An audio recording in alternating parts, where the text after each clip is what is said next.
Break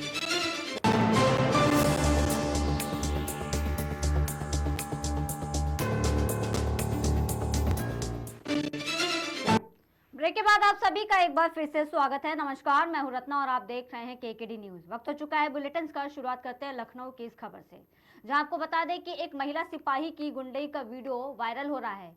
रास्ते के विवाद ने पहले तो पड़ोसी को चप्पल मारी। बता दें कि पीआरवी सिपाहियों की मौजूदगी में महिला सिपाही की गुंडई सामने आई है। सीपी दफ्तर में महिला सिपाही तैनात बताई जा रही है। कर रहे हैं, कुछ नहीं कर। आज आप पहली बार तो निकले हैं। समझे, हमने 10% पेनल्टी दी है, इसे नहीं छोड़ देंगे इसको। समझे, जाओ साबित करो तो फिर 10% जाओ, हम भी यहाँ बंद करेंगे।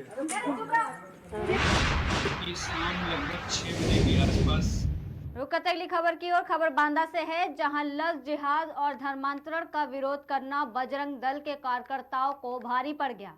पुलिस ने थाने के अंदर बजरंग दल के कार्यकर्ताओं को जमकर पीटा। वहीं देर रात नाराज हिंदू संगठनों के सैकड़ों कार्यकर्ताओं ने पुलिस अधीक्षक आवास के बाहर जमकर नारेबाजी की है।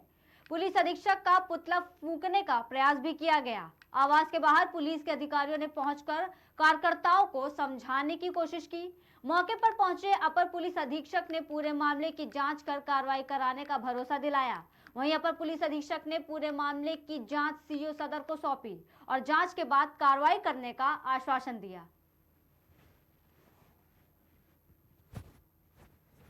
ये शाम लगभग 6 बजे के आसपास बजरंग दल के कुछ कार्यकर्ता थाने में गए थे। उनका कहना है कि वहाँ पे पुलिस द्वारा उनके साथ अभद्रता की गई है, धक्का मुक्की की गई है। इस संबंध में जो है क्षेत्राधिकारी सदर को जांच दी गई है और उनसे कहा गया है कि 24 घंटे के अंदर इसमें जांच करके रिपोर्ट दें और थाने का भी सीसीटीवी फुटेज देख करके जो भी साक्ष्य आएगा तदनुसार इसमें कार्रवाई की जाएगी। वाल्मीकि समाज नहीं की समाज की थी, उसको जो है शौच करने गई थी तो 2-3 मुस्लिम युवक उसको उठा के ले गए और उसके बाद पुलिस को सूचना मिली। पुलिस ने उसको जाके पन्ना में, यहाँ से 200 किलोमीटर दूर, रात के उसको बरामद किया। उसके बाद उसने 363 का मुकदमा भी लिखा, 161, 163 के बयान की प्रक्रिया चल रही थी। उसके बाद हम गए, हमारे साथ हमारा संयोजक और हमारा मंत्री गया जिले का, विश्व हिंदू परिषद का संयोजक। और उसके बाद हम लोग जब वहां पर गए तो उसने कहा एक आदमी आओ, एक आदमी बात कर लेंगे। उसके बाद फोन डाले थे जेब में, तो ऐसा थोड़ी नहीं कि फोन डाले हैं तो कैमरा ही चल रहा है। उसके बाद उन्होंने जो है हमारे कार्यकर्ताओं के साथ वो अभद्रता की है बिल्कुल फिल्मी स्टाइल में। उसने अपना जो कैमरा लगा था उसको ऑफ कर लिया। उसने राधा मोहन तिवारी है कोई कोतवाल तिंदवारी और 3-4 सिपाही और हमारे साथ जब हम जाएंगे तो अकेला नहीं, हमारे साथ 6 लड़के थे। ऊपर से कहता थाना गिरने 6 लड़के वहां कहते 12-13 लोग हम लोग थे। और उसके बाद उस परिवार से मिले, उस परिवार को भी हमें संतुष्टि देना थी कि क्या हुआ, कार्रवाई हो, तुम संतुष्ट हो कि नहीं हो। इतना होने के बाद उसने बंद करके हमारे कार्यकर्ताओं को इतना मारा है जिसकी कोई कल्पना नहीं। उसके बाद उसने फोन ऑफ कर दिया। हमारे साथ जो गए उनको क्या कहते हैं चाय पिलाई और फोन ऑन करके, और जब मारा है तो फोन वो ऑफ कर दिया जो कैमरा सीसी कैमरा लगा। उसके साफी सबको लाइन में खड़ा कर दिया। जो कंठी पहने था उसकी कंठी उतरवा दी, जो साफी पहने था उसकी साफी उतरवा दी। अगर कोई घटना वहाँ पे होती है तो इसकी पुलिस प्रशासन जिम्मेदारी होगी और हम लोग यहाँ तक जब तक बैठे रहेंगे जब तक वो थाना सस्पेंड नहीं होगा। ये शाम लगभग 6 बजे के आसपास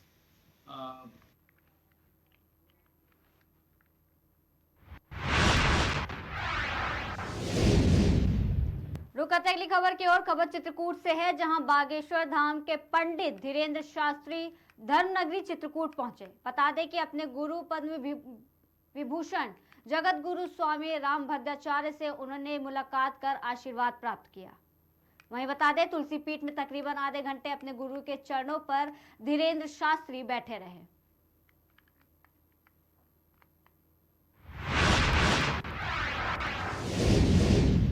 खबर फर्रुखाबाद से है, जहां ADG zone Alok Singh, IG zone Jogendra Kumar ने पांचाल घाट पहुंचकर गंगा घाटों का निरीक्षण किया है।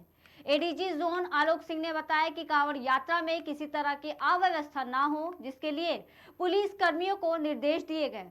जगह जगह पुलिस बल को सुरक्षा की दृष्टि से तैनात किया गया। वॉच टावर बनाकर निगरानी की जा रही है। पानी में डूबकर किसी की जान ना जाए इसके लिए बैरिकेडिंग कराई गई। गोताखोरों को और नाविकों को भी लगाया गया। पुलिसकर्मी सुरक्षा व्यवस्था में किसी तरह की चूक नहीं होने देंगे।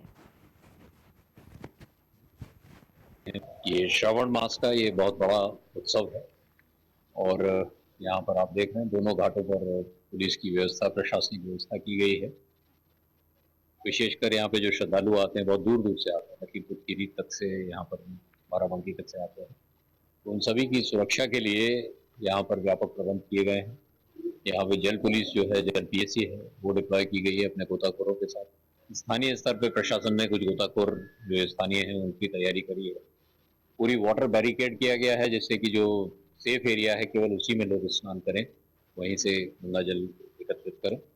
और इसके साथ साथ कुछ वॉच टावर्स एसपी साहब ने बनवाई हैं जहाँ जिनके माध्यम से इस पूरे मेला क्षेत्र पे एक निगरानी रखी जाए और सचेत किया जाए। वहाँ से ध्वनि विस्तारक, वहाँ लाउड स्पीकर्स लगाए गए हैं जिसके माध्यम से लोगों को सचेत किया जाए।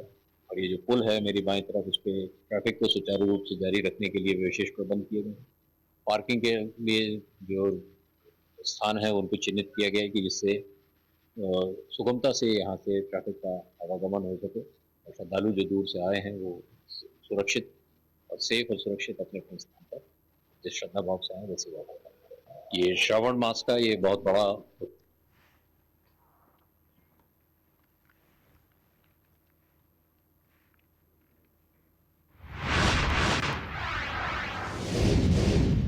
अगली खबर की ओर। खबर कौशाम्बी से है जहां उत्तर प्रदेश सरकार लगातार किसानों के हित में काम करने की बात करती आ रही है। किसानों की आय को दोगुना करने के लिए अक्सर बयानबाजी करती है और समय समय पर किसानों की समस्याओं का निस्तारण करने के लिए अधिकारियों को आदेश भी जारी करती है। लेकिन कौशाम्बी की हकीकत कुछ और ही नजर आती है। किसानों का कहना था कि उनकी समस्याओं का निस्तारण नहीं हुआ तो जिलाधिकारी से मिलकर मामले में अधिकारियों के खिलाफ कार्रवाई की मांग की जाएगी।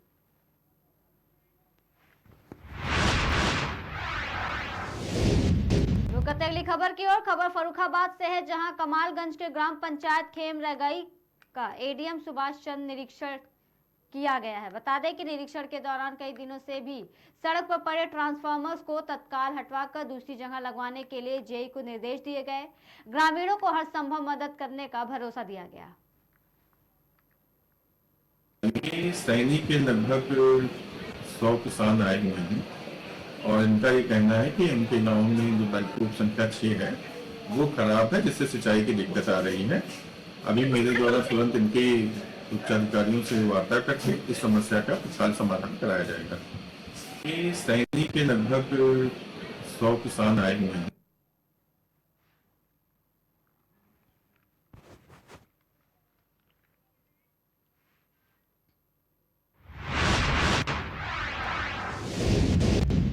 अगली खबर की ओर। खबर हमीरपुर से है जहां नगर पालिका अध्यक्ष के खिलाफ सभासदों ने मोर्चा खोला है। बता दें कि नगर पालिका अध्यक्ष ने तमाम गंभीर आरोप लगाए हैं। नगर के विकास कार्यों के लिए आए धन का गबन करने का आरोप लगाया गया। कलेक्ट्रेट परिसर में प्रदर्शन कर 22 सभासदों ने डीएम को ज्ञापन सौंपा है। सभासदों ने डीएम से विकास कार्यों की जांच करवाए जाने की मांग की है। कार्रवाई न होने पर सभासद पदों से इस्तीफा देने की चेतावनी दे रहे हैं। इस समय से ये महसूस कर रहे थे कि जो उनके क्षेत्रों में कार्य होना चाहिए थे 1.5 वर्ष में, अभी तक कोई भी एक ईंट किसी भी वार्ड में नहीं रखी गई है। और जो एजेंडा रजिस्टर होता है, जो कार्रवाई रजिस्टर होता है, उसमें मनमाने ढंग से अपने कार्य कर लिए जाते हैं और सभासदों की बगैर अनुमति के, बगैर जानकारी के, उसको लेकर के। और जो करीब अभी आपने देखा होगा विगत दिनों पूरे हमीरपुर में बाढ़ की स्थिति थी, हर मोहल्ले में पानी भरा हुआ था। जब हम लोगों ने इसकी तय पर गए तो हमने ये पाया कि कर्मचारी उपस्थित ही नहीं है, सिर्फ रजिस्टरों में कर्मचारी चल रहे हैं और 50 से अधिक कर्मचारी। जांच का विषय है कि वो 50 हैं कि 55 है, लेकिन 50 के लमसम कर्मचारी इस नगर पालिका में जो रजिस्टर में चढ़े हैं लेकिन वो मौजूद नहीं है और हमारे अधिक कर्मचारियों से अधिक लोड लेकर के काम किया जा रहा है। इसीलिए शहर को भयावह स्थिति से जूझना पड़ा और बाढ़ की स्थिति से जूझना पड़ा। दूसरी चीज ये है कि हमारे यहाँ जो सफाई उपकरण क्रय किए जाते हैं वो भी सब घटिया स्थिति। आज पूरा शहर अंधेरे में है। उसके सबसे प्रमुख कारण ये है कि जो लाइटें खरीदी गई थी वो बहुत ही घटिया किस्म की खरीदी गई थी और कीमत से उच्च दर पर खरीदी गई थी।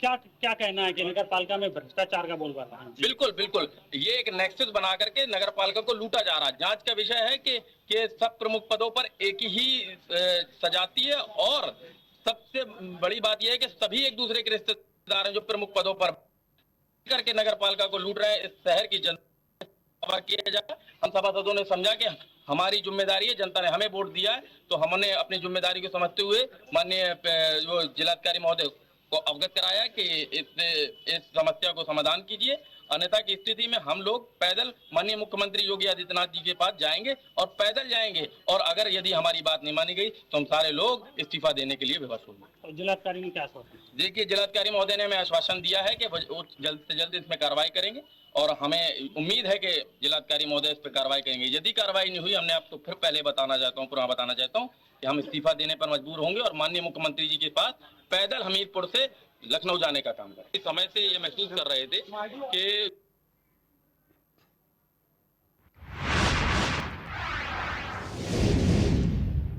खबर हमीरपुर से है, जहां सड़क निर्माण मांग को लेकर हाईवे पर महिलाएं उतरी हैं। बता दें कि स्टेट हाईवे पर वार्ड नंबर 1 की महिलाओं ने जाम लगाया। मांगों को लेकर सड़क पर बैठकर महिलाओं ने धरना प्रदर्शन किया है। स्टेट हाईवे में दोनों तरफ से जाम लगने से यातायात प्रभावित रहा। सूचना पर पहुंची सुमेरपुर पुलिस ने तत्परता दिखाते हुए जाम को खुलवाया।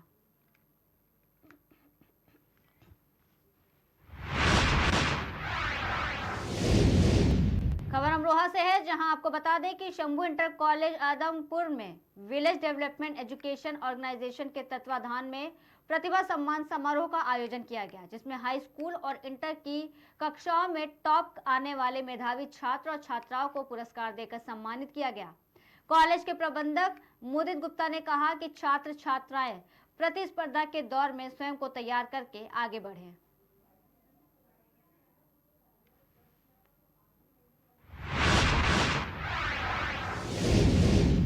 खबर बहराइच से है, जहां नहर किनारे झाड़ियों में हाथ कटा लड़की का शव मिला। शव मिलने से इलाके में सनसनी फैल गई। मौके पर पुलिस और फॉरेंसिक टीम भी मौजूद रही। पुलिस मृतका के शव की पहचान कर रही है। आपको बता दें कि ये शव तकरीबन 12 दिन पुरानी बताई जा रही है। लड़की का शव, उसके पास बियर कैन भी बरामद किए गए हैं। मामले में प्रधान ने दी है तहरीर। नानापारा के हाड़ा बसेरी गांव स्थित नगर के पास ये शव मिला।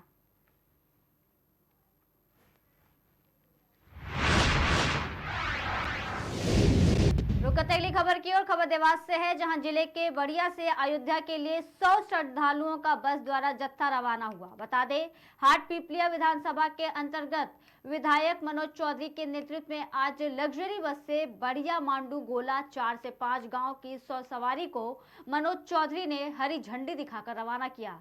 इस दौरान बलराम चौधरी, राजेंद्र सिंह सेंधव सहित कई लोग मौजूद रहे।